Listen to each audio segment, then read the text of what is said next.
Stone crusher पर हमने माननीय उद्योग मंत्री को, जो हमने डिजास्टर के तहत एक हाई पावर कमेटी बनाई थी, उस कमेटी ने फैसला लिया और ब्यास बेसिन में, जिसमें कुल्लू, मंडी, हमीरपुर, कांगड़ा के जो स्टोन क्रशर्स थे, उसमें 131 के करीब स्टोन क्रशर पाए गए। 3 स्टोन क्रशर ऐसे थे जो नहीं चल रहे थे।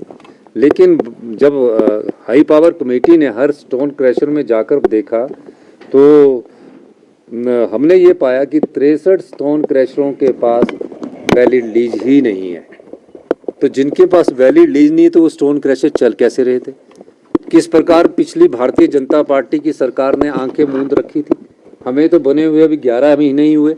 किस प्रकार उन्होंने इस माइनिंग का जो घोटाला हुआ है, ये घोटाला कहूँगा मैं, जिसमें 63 स्टोन क्रशर बिना अनुमति के चल रहे थे, तो हमने अपनी रिपोर्ट में माननीय उद्योग मंत्री को भेजी है और उद्योग मंत्री से हमने कहा है कि जिनकी पास माइनिंग लीज है उन स्टोन क्रशर को खोल दिया जाए। और जो जनरेटर सेट के माध्यम से कई स्टोन क्रशर चल रहे हैं, जनरेटर सेट लगा हुआ, अब जब जनरेटर सेट लगा हुआ तो हमारे पास जो माइनिंग का बिल आता है तो बिजली के उसके मीटर के आधार पर आता है, तो वो तो कोई पैसा मिला ही नहीं हमें। जनरेटर सेट से जो क्रश हो रही थी रोड़ी, उसका तो माइनिंग रॉयल्टी हमें मिली नहीं।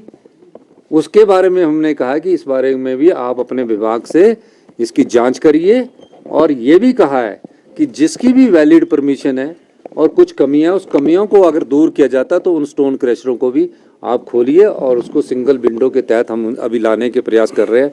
ये तो इस बेसिन में पता लगा है, अभी तो हमें ये पता करना कि हिमाचल प्रदेश के और इलाकों में जिनकी लीज ही नहीं है और स्टोन क्रशर चल रहे हैं और उसकी रॉयल्टी माइनिंग डिपार्टमेंट को नहीं मिल रही है। इस बारे में मैंने और उद्योग मंत्री जी ने चर्चा की है।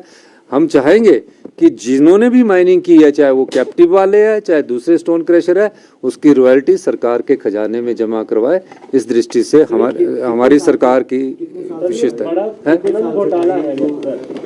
ये अभी तो हमने तो अभी देखा है, तो हमने तो अभी वो देखा, अब उद्योग विभाग इसको देखेगा कि कब से इनकी लीज कैंसिल है, कब से लीज नहीं मिली है और क्यों ऐसे चल रहे थे। तो एक तो 4 डिस्ट्रिक्ट का है, तो मुझे हर्षवर्धन चौहान जी ने कहा कि मैं और डिस्ट्रिक्टों की भी पता करता हूं कि क्या इनकी लीज खत्म हो गई है और उस लीज के आधार पर क्या स्टोन क्रशर चल रहे हैं, क्यों चल रहे हैं। ये तकरीबन मेरा ख्याल है कि 50-100 करोड़ रुपए का राजस्व नुकसान तो हुआ है पिछले 5 साल में जो भारतीय जनता पार्टी। अभी तो हमने इसमें स्टडी नहीं किया, लेकिन मेरा ये मानना है कि जिनकी लीज नहीं है, मैं सभी स्टोन क्रशरों से कहना चाहता हूँ वो अपनी लीज को रिन्यू करे। जनरेटर सेट पर कोई स्टोन क्रशर ना चलाए, उसके लिए हम हैवली पेनल्टी जो लगानी है उस बारे में भी विचार विमर्श कर रहे हैं।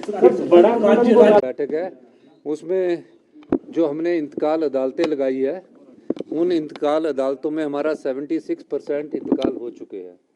हमने आज जो बैठक करनी है उसमें हमारा मुख्य उद्देश्य है कि पार्टीशन के कितने केस ईयर वाइज है, डिमार्केशन के कितने केस ईयर वाइज है, और हमने भारतीय जनता पार्टी की तरफ जनमंच नहीं लगाना है कि हम जनमंच में लाएं, अधिकारियों को डांटे, बेइज्जत करें, उस तरह नहीं हमने करना है, खूब खर्चा करें। हमने कहा है कि अधिकारी जो है वो इसको तेजी से करे और इंतकाल अदालत जो हमारी अगली लगने जा रही है उसमें 0 हमारा इंतकाल अदालत रहे, जो आज़ादी के बाद का पहला सबसे बड़ा सुधार होगा, व्यवस्था परिवर्तन होगा। उसके बाद पार्टीशंस और डिमार्केशंस में हम आगे बढ़ेंगे और हम चाहेंगे कि आने वाले 7-8 महीनों में पार्टीशन भी ख़त्म हो, डिमार्केशन भी ख़त्म हो। इसके लिए हमने कानून में परिवर्तन किया है ताकि आपके पता है कि हाई कोर्ट तक पार्टीशन के केस चलते हैं। कहते हैं कि पोते के समय के दादे के समय के पार्टीशन के केस चल रहे हैं और पोते के समय तक पूरा नहीं होता है। तो हम चाहते हैं कि किसी भी हिमाचल के समाज को, हिमाचल की जनता को किसी प्रकार की दुविधा का सामना ना करना पड़े। इस दृष्टिकोण से आज ये बैठक बुलाई।